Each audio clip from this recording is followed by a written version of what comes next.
Well, if Alex and Jason have taught us anything this week, it's that ignorance truly is bliss.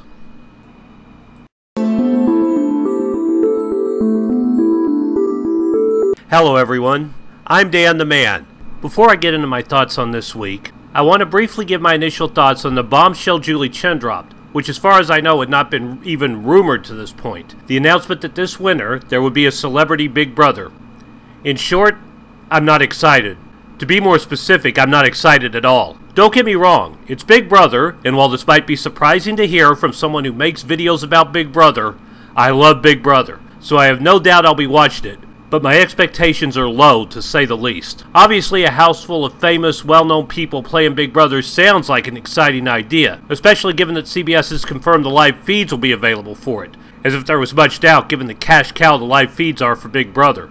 But they've had Celebrity Big Brother in the UK for almost as long as they've had a Big Brother. And between that and, well, every celebrity reality show ever, it's pretty much a given that Big Brother is going to be used in a very loose definition of celebrity. And I don't even mean Dancing with the Stars level celebrities will be on it. I'm thinking we're going to be getting an even much lower bar. Most celebrities aren't going to have the time to isolate themselves for 3 months, even low-tier celebrities. Maybe the show will be shorter than regular Big Brother. It is in England. But even if it was half that time, most celebrities with any level of real fame at all are going to have commitments that will make them unable to go on for 3 months or even a month and a half on to Big Brother. And keep in mind this will be in the winter, when fall shows are filming and ongoing, so any TV star currently active has all been out of the running entirely for Celebrity Big Brother. And even more of a factor, most celebrities of any notoriety or current success, at least if they're smart, will not want to be on 24/7 live feeds where a bunch of rabid fans will wait for them to say or do anything offensive to latch onto and potentially kill their brand. You think Aaron in season 15 or Jason this year got into trouble for putting their foot in their mouth? Imagine someone who makes their living off public appearances and being on film if they hurt their brand in that way.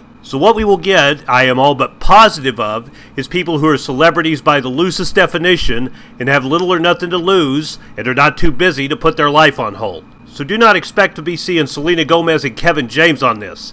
Expect to see something more like Samantha Fox and Jason David Frank. And if you don't know who those two are, my point exactly. And sad thing is, I have a feeling neither of them would be able to or have the time or desire to be on Big Brother either. So what we're going to end up with is a bunch of actors who were once semi-famous but now don't work, retired sports stars who were not successful enough to still be living off the millions they made in their prime, singers whose one-hit wonder is 5 to 10 years old or more, YouTube stars who feel they can make enough videos ahead of time to take the time off, although with the adpocalypse, the big YouTubers might be more willing than they would have to do something like that a year ago, and people who've been on other reality shows. Now get the right mix of personalities who play the game well or are simply fun to watch, and maybe it won't be so bad. And I think Big Brother is going to probably shell out enough money to get at least the best they can for a venture like this, being the first season and so much writing on it. But if you think regular Big Brother contestants are overly dramatic, fake, and attention whoring, imagine how a Hollywood has-been is going to be. It might be successful. Other celebrity reality shows have been in the past and even now, and Celebrity Big Brother UK is also successful. But will it be something I'll enjoy? Probably not. Maybe if they get someone I watched in my youth like Nicole Eggert, who would make me feel nostalgic or something. But even then, seeing them unedited might kill my childhood more than them looking old already would. Will I review it? Possibly, but my real job works me a ton in the winter, and if it looks as bad as I'm thinking it's going to be, I'm not going to review it, just because reviewing something I don't enjoy will just lead to me making the same gripes over and over. More than I already make the same gripes over and over now. But we'll see. So with that out of the way, on to this week in Big Brother. And wow, what a week that was. Alex and Jason alternated from giving me a headache with how dense those two were to excited to see their impending doom. Not even because I don't like them. Although I would have rather seen Alex go this week, not gonna lie, but because it looked to be so glorious. After years of mostly what the house wants and I think we should warn them they're going, I sometimes forgot what an actual blind side looks like, but man did we get one this week. First off came the head of household competition, and that was insane. Back in Big Brother 14, Dan did get Danielle and in to throw the first half of the final head of household competition to him, so this wasn't the first time someone has gotten everyone to throw a comp one way. But to get that many people to all throw it to one person, usually no matter what plan's in place, there's always someone who doesn't feel safe that at least puts up a fight. But somehow everyone is so far up Paul's butt they can't see anymore, and everyone threw the head of household competition to Christmas, who honestly was way too proud for someone who claims to be so competitive that she had a comp handed to her for the second time. I guess she really can kick ass, so long as everyone else is willing to give up without a fight. Obviously, it's a decision Alex lived to regret. Which brings us to Alex and Jason. While the editing tried to make it look like Jason was suspicious, and compared to Alex he was, neither of them had a clue all week what kind of trouble they were in. They just marched merrily along, happy-go-lucky participants in their own demise. How they couldn't have been more suspicious that Christmas put both of them up is beyond me. There was only a 1 in 7 chance Kevin would not get a play in the veto competition, and he sucks at competitions anyway, so there was no real reason to put up 2 pawns. But Alex believed it, and other than some slight doubt that went away way too fast, so did Jason. I know they're all feeling really stupid right now. Alex less than Jason after the final words that Jason saw, but we'll get to that in a minute. Paul proved once more he is either too slick or too cowardly to take the blame for the plan he masterminded, or a combo of both. And he managed to win the power of veto, even if Alex didn't actually go through with throwing the competition to him, and he put up Kevin for appearance sake. Alex, who apparently was wronged by Kevin in another life or something, thought her dream would come true and Kevin would finally go home. But as we saw, both were in for a very rude awakening. It's just like the audience knew all week, Jason got blindsided and went home, and Alex was left reeling. Kevin was also stunned as he had no idea.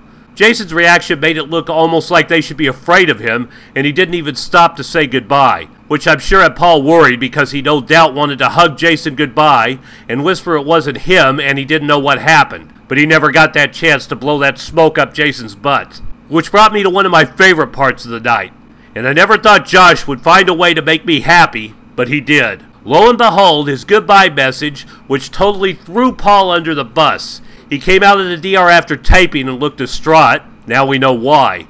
I guess Paul forgot to tell Josh not to say the plan in the diary room. But Josh totally ratted out Paul. And while I'm sure Jason was stung by Josh, he was much more stung by Paul.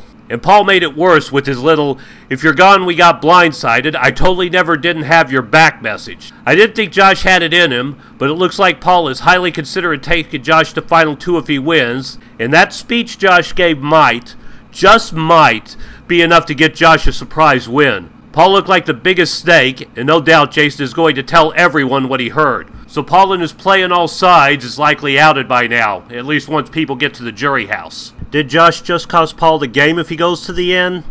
Not sure. Depends on who Paul takes to the end, and whether or not the jury gets bitter or respects that he played them. Kinda hard to tell, but I have the feeling the jury has been slowly comparing notes, and likely is on to Paul already. And Josh just made sure Paul was bathed in blood now, so no more keeping his hands clean to the jury. Paul's jury management may have gone out the window with that. Although who knows? This is Paul and his lackeys, so they might just not believe it. But I think it'll all slowly come together for everyone without him in the jury to do damage control and blow more smoke up their butts. Which brings me to the big thing that was a talking point for the later half of this week. Christmas and Josh going above and beyond to make sure no matter what else, Paul came out looking squeaky clean as Jason went home. I was fully expecting all week to lay into them, but amazingly, maybe by luck, or maybe they knew Paul better than we did, but one way or another, they seemed to have made the right choice. The argument Paul had made all week was he should look like he is in the dark, because then if Alex wins the next head of household, he could lead her towards putting up Kevin and Raven instead of Josh and Christmas. And as we saw, lo and behold, Alex, like the dumb butt she is, put up Kevin and Raven, which has to be one of the dumbest things I've seen her do, and for Alex, that's saying a whole lot. Now don't get me wrong, I was never under the impression if she went ahead of household after being blindsided, she was going to put up Paul. Josh and Christmas did such a good job helping Paul look innocent, I wouldn't have thought he was in on it if I was her either. But why the hell put up Raven and Kevin? Obviously Kevin didn't vote for Jason to go, and Raven had reason, at least given Jason got out Matt last week. So clearly Josh and Christmas turned on her, so why the hell did Alex not put either of them up?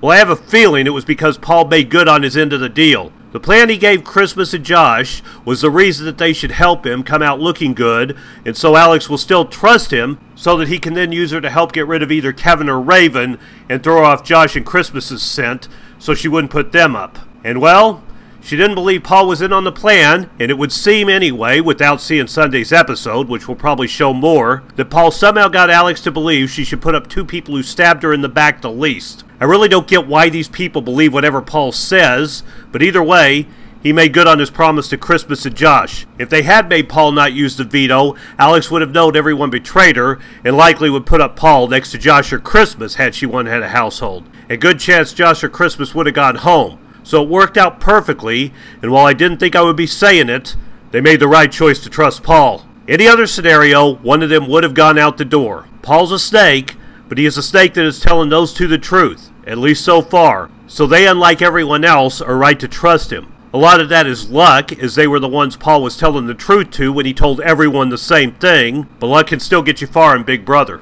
And as we saw, Raven and Kevin went on the block, the veto competition was played, and Raven almost came from behind and saved herself, but it was just shy of a win, and Raven went home. Seemingly despite what Alex wanted, yet I think that dingbat still trusts Paul.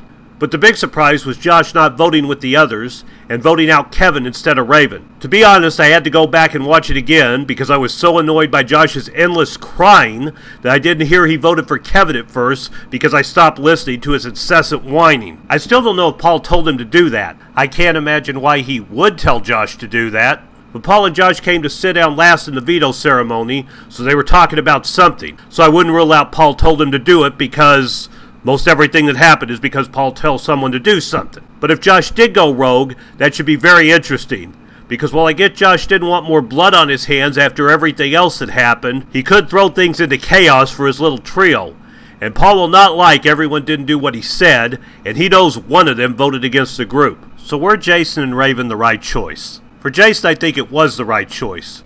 Despite the fact everyone dislikes Kevin, he's not a big threat to win comps going forward, and not a big threat to win in the end. If they didn't get Jason out now, they might not have had a chance, which was why they went to so much trouble to get him out in the first place. Given Alex won the head of household, I'm sure some of the people voting were wondering if it was the right choice, especially Raven, as I doubt Jason would have won that head of household, as question and answer competitions weren't really his thing, so maybe they were wrong to take out Jason instead of Alex first. But left with the choice between Jason and Kevin, I think they picked the right one. And was Raven the right choice? Who knows? Neither her or Kevin were a big threat, but Raven was coming closer than Kevin to winning the competition, so given that they couldn't get out Alex like they wanted, it was probably the best of the 2 choices. Kevin is less likely to win and muck things up, and since Raven has never won head of household, or even veto, they didn't know for sure if she actually came through and won one going forward that she wouldn't have done something crazy, especially since she is crazy. The feeds went down before the final head of household competition, but as usual, I watch the live feeds, so I have spoilers. So if you don't want to know, stop now. Really, stop now. Last chance. Josh won the head of household competition. This is probably the most interesting outcome that could have happened, as if anyone was going to do something unexpected, it would not lead to the seemingly expected by now Christmas Josh Paul Final 3, it would be Josh. But I don't think he's going to go against the plan, even though theoretically he'd only need to change one person's mind to get out Paul if he was wanting to actually make that move. But I don't think he will, so I'm guessing that he's going to put up Alex and Kevin, given that they're the only 2 people that aren't in his Final 3. Depending on how the veto goes down, things could change, but I think either Alex or Kevin are going home this week. Alex will probably be the first choice, but if not, they're going to take out Kevin, and I don't think it'll be much skin off their back. Thanks for watching. If you like this video, be sure to like, comment, and subscribe. I'll be back next week with my thought on the next 2 evictions, which will all happen in the same week. I'm Dan the Man, and I'll see you next time.